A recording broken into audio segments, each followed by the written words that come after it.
എയർപോർട്ടിലെ ആ glass door കടക്കുമ്പോൾ നാം ഉപേക്ഷിച്ചു പോകുന്നത് ഒരു നാടിനെയല്ല, നമ്മുടെ തന്നെ പകുതി ജീവനാണ്. വിമാനം റൺവേയിൽ നിന്ന് ഉയർന്നു പോകുമ്പോൾ താഴെ തെളിയുന്ന ആ ചെറിയ പച്ചപ്പിലേക്ക് നോക്കി നെടുവേർപ്പെടാത്തൊരു പ്രവാസിയും ഉണ്ടാകില്ല.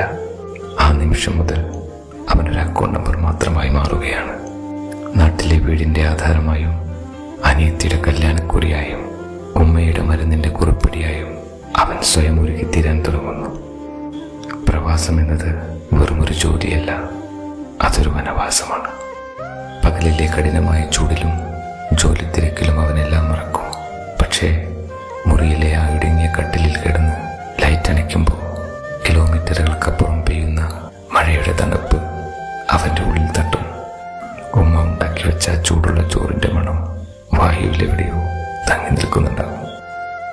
തൻ്റെ മകൻ വളരുന്നവൻ കാണുന്നത് ഫോട്ടോകളിലൂടെയാണ്. അവൻ്റെ ആദ്യത്തെ ചുവടുവെപ്പും ആദ്യത്തെ വാക്കും എല്ലാം ഒരു സ്ക്രീനിൻ്റെ അപ്പുറത്തായി പോയതിൻ്റെ സങ്കടം പ്രവാസിയായ ഒരച്ഛന് മാത്രമേ മനസ്സിലാകൂ. ഒടുവിൽ വർഷങ്ങൾക്ക് ശേഷം ഒരവധിക്ക് അവൻ നാട്ടിലെത്തുമ്പോൾ അവൻ കൊണ്ടുവന്ന ആ വലിയ പെട്ടിയിൽ എല്ലാവർക്കുമുള്ള സമ്മാനങ്ങൾ ഉണ്ടാകും. പക്ഷെ ആ പെട്ടി തുറക്കുമ്പോൾ ആരും കാണാത്ത ഒന്ന് അതിലുണ്ട്. അവനവിടെ ഹോമിച്ച അവൻ്റെ യൗവനം. നരച്ചു തുടങ്ങിയ മുടിയിലും ആഴത്തിലായ കണ്ണുകളിലും പ്രവാസം അവൻ നൽകിയ അടയാളങ്ങളുണ്ട്. നാട്ടിൽ നിൽക്കുമ്പോൾ തിരിച്ചു പോകാനുള്ള ദിവസങ്ങൾ അവൻ എണ്ണിത്തുടങ്ങും. പോകുന്ന ദിവസം ആ ഗേറ്റിന് പുറത്തേക്ക് ഇറങ്ങുമ്പോൾ ഉമ്മയുടെ നനഞ്ഞ കണ്ണുകളിലേക്ക് നോക്കാൻ കഴിയാതെ അവൻ തല താഴ്ത്തും. കാരണം അടുത്ത തവണ വരുമ്പോൾ ഈ ഉമ്മയുണ്ടാവുമോ എന്ന ഭയം അവൻ്റെ ഉള്ളിലുണ്ടാകും.